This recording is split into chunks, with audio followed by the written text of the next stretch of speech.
Hey guys, it's Jacob from It's Just Kia, and today I'm going to show you how to change your digital cluster on the Kia K4. Welcome to the cockpit in the K4. Here we have our main menu screen.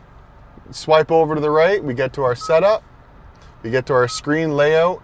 So now it's in circle and it's linked to our drive mode. So say I switch into sport, it's going to go to red, it's going to stay in the sandy orange if we leave it as it is.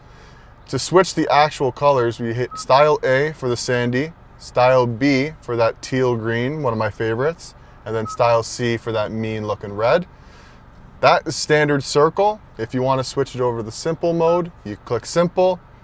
You have a way more modernized look. It's going to stay in the red because we had it in last. Style B is going to be your green.